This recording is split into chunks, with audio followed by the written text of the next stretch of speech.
Joining us live now is the Shadow Treasurer Angus Taylor. This is all ahead of the RBA's decision later on today. Angus, good to see you. Thanks for your time this morning. So how do you feel about a potential 13th rate rise today? Well, it's clear that economists are split on this. The market's split on it. I'm not going to try to outguess them, Pete. What I do know, though, is if government policy does the right things, if the government takes the right steps, then it will take pressure off the Reserve Bank and we won't need to see these continual interest rate increases or a sustained period of high rates. And the real problem we've got right now is we've got a government that's not treating inflation as its first, second and third priority. It needs to.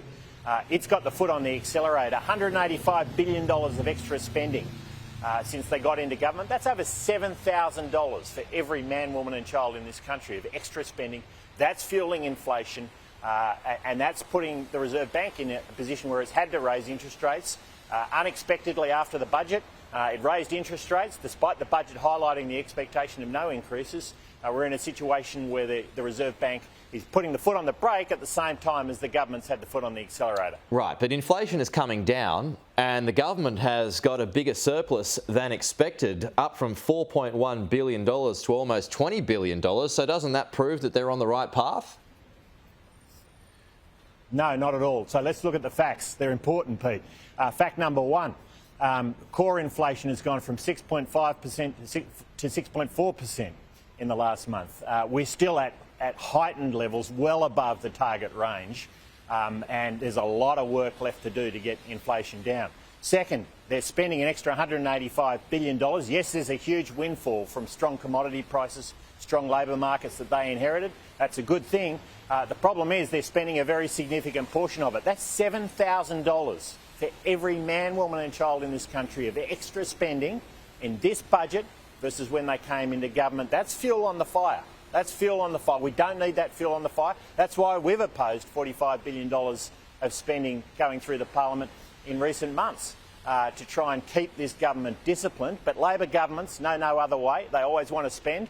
And that leaves the Reserve Bank in a position where it has to keep raising rates. Is the RBA denting the aspiration of home ownership? Oh, look, there's no question high interest rates and high inflation are having a big impact on the capacity and the aspiration for home ownership. No doubt about that whatsoever. This is why this has to be such a priority for the government. We know from historical experience, past surges of inflation, if a government doesn't pull out every stop, pull every lever to take pressure off inflation, you leave the job to the central bank. It's a very, very painful process. And sadly, that's where we've been, Pete. Yeah, and I was just talking to Warren Hogan, respected economist, on the program last hour. There's a couple of points that I want to get your thoughts on. Angus, he believes eventually the cash rate could rise above 5% once all the wage rises filter through the economy. Would that spell recession? Well, there's real risk here that there's further to go, as I say. I mean, we've still got a lot of inflation out there. We've still got enormous pressure out there, and the Reserve Bank knows that. So whether they pause today or not, I'm not going to outguess them on that. What I do know is there's a lot of pain already there. There's more to come through the pipeline as people move from fixed rates to floating rates. And we need the government pulling out every lever on every area of policy, energy policy, industrial relations, fiscal policy, spending, all of those areas. Yeah, OK. I mean, I was looking at your speech last night, Angus, and so if you can just elaborate, what are the things? You referred to the right things in your first response. So what are the right things that the government should now be doing to take the pressure off the RBA? Well, first of all, make it this a priority. Fighting inflation first, second and third. That's where the government's got to start. All ministers have got to be on the job, including the Prime Minister, who's more interested in other things than talking about these cost of living pressures right now. So that's first. Second, they need to have a fiscal policy that's taking pressure off, not adding to the pressure. $185 billion of extra spending, $7,000 for every Australian. That's enormous fuel they're throwing on the fire. Industrial relations, energy policy, deliver on those energy promises they made before the election. Don't make the situation worse with industrial relations policy that has inflationary consequences. All of those areas of policy and others, productivity needs to be a focus. Right. Productivity is in free fall, Pete.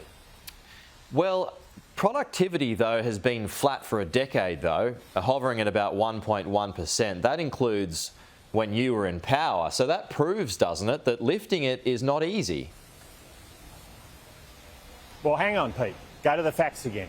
We saw well over a 10 percentage point increase in Labor productivity in our time in government. In the last 12 months alone, in the last 12 months under Labor, it's fallen by over 4.6%. Almost 5% in fall. We've lost close to half of the gain we made when we were in government in a single year. Now, you cannot find a time in history where it's even got close to that before. It is in free fall. Phil Lowe made this point in a speech he made several weeks ago. Productivity is in free fall.